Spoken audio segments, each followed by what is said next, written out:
ഇനി ഒരു ക്വസ്റ്റ്യൻ നോക്കാം. 25% ഓഫ് 250, അതായത് 250ന്റെ 25% എത്രയാണ് എന്നതാണ് ചോദ്യം.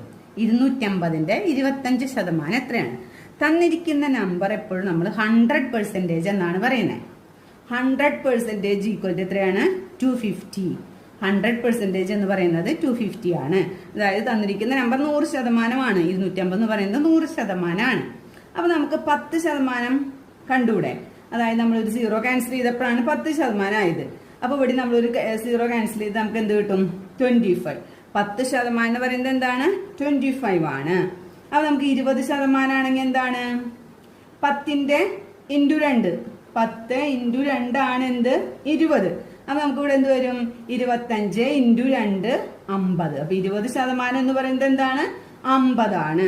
നമുക്ക് കാണാൻ പറഞ്ഞിരിക്കുന്നത് എന്താണ്? 25% ആണ്. അപ്പൊ നമുക്ക് ഒരു 5% കൂടി കിട്ടണം. അപ്പൊ 5% എന്ന് പറഞ്ഞാൽ എത്രയാണ്? 10 നമുക്ക് 10% കിട്ടിയ എത്രയാണ്? 25 ആണ്. അപ്പൊ 5% എന്ന് വെച്ചാൽ എന്താണ്? 10/2 അല്ലെ? 5% എന്ന് പറഞ്ഞത്. അപ്പൊ നമുക്ക് ഇവിടെയുള്ളതിന്റെ 25/2. 25/2 എന്ന് വെച്ചാൽ എത്രയാണ്? 12 12 24 12.5 ആണ് 25 വരെ. അപ്പൊ നമുക്ക് 5% എന്ന് പറയുന്നത് 12.5 ആണ്. 20% എന്ന് പറയുന്നത് 50 ആണ്. 5% എന്ന് പറയുന്നത് 12.5 ആണ്. അപ്പൊ 25% എന്ന് പറയുന്നത് എത്രയായിരിക്കും? 20% 5% കൂടി എന്ത് ചെയ്യണം? ആഡ് ചെയ്യണം. അതുപോലെ 50 പ്ലസ് 12.5 എത്രയാണ് ആൻസർ വരിക?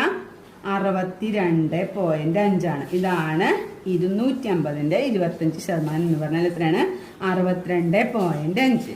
മനസ്സിലായോ?